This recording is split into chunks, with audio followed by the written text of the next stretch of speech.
Hey, thanks for joining me. Today, we're going to talk about happiness unlocked, some of the things that you can do to unlock your own personal happiness.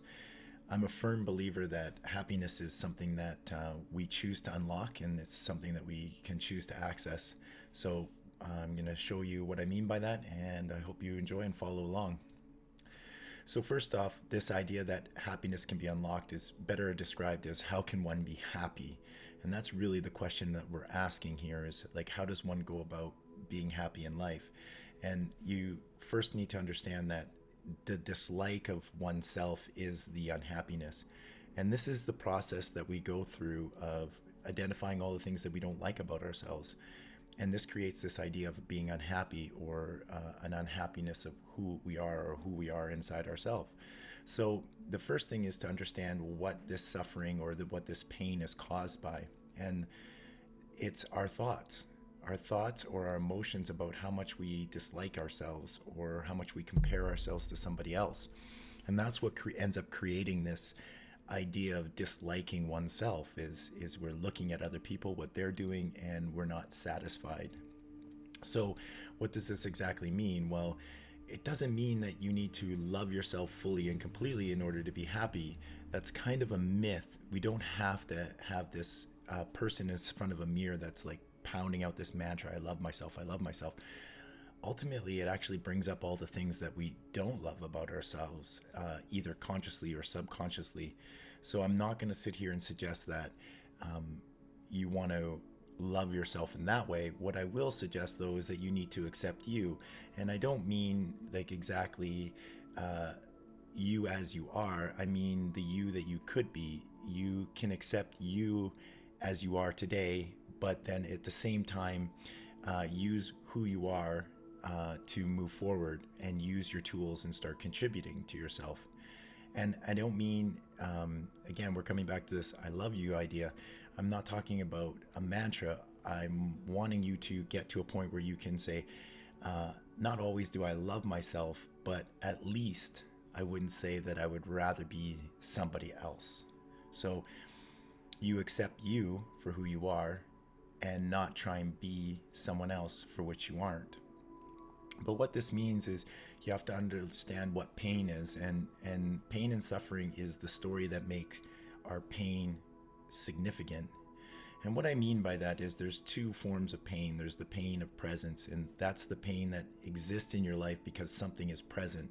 So if you feel as though you're a little bit overweight, your present pain might be that you are too overweight to have this life that you think you need. And you are avoiding accepting yourself and disliking who you are. So the process here would be to say, I accept that I'm a bit overweight, and then by that you can make choices. Now the other one is this idea that you can be pain free, or you need to be pain free before you can be happy, and that's not either. That's the pain of absence, and this is the idea that something in your life doesn't exist, and that therefore you have pain. And and our suffering is how we make these pains significant. So if we wish that we were in shape or we weren't in shape and therefore we can't interact with our kids, well, that's the pain of absence. We're saying we're not in shape, and because of this I can't live the life I want with my kids.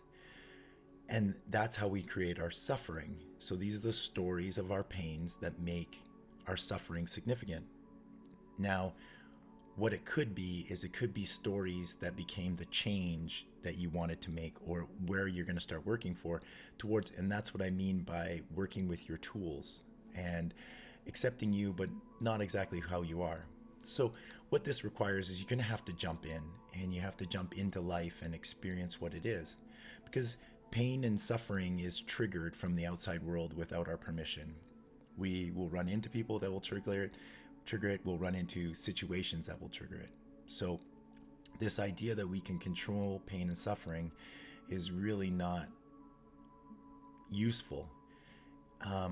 What we do have to understand is we are able to be willing, and how much we're willing is something that's completely under our control. Our willingness, or our ability to be willing to live life, is something we have complete control of, and it's accessed by this idea of jumping in and jumping into life. So what does this all mean? Well, just as we went back to this slide, the idea of dislike is of oneself is unhappiness.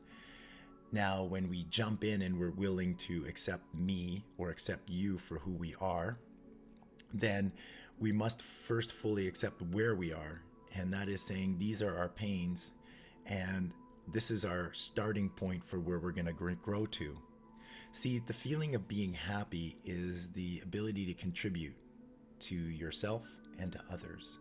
And you do so without the desire of something in return.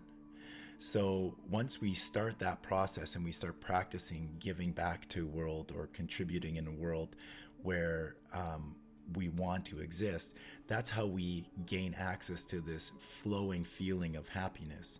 And it allows us to dislike things about ourselves and accept that, and in order to move forward. This is the process of growth or working with the pains in our lives. And as we contribute to the pains of our lives and the acknowledgement of the pains of our lives, we actually start contributing to ourselves, and the feeling of being happy about life comes through.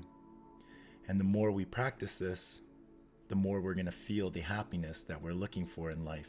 And that's really what we're after. So this idea that happiness is something we pursue is kind of outdated. And if you apply what I'm talking about to your life, you're going to unlock happiness within you by continuously contributing to a world that you exist in. And once you start contributing, then life gets really engaging and exciting. And that's the whole purpose of unlocking your happiness, is so that you can consistently identify how you can contribute, where your pains are, accept who you are so that you can change those pains and consistently be happy. I hope that helps.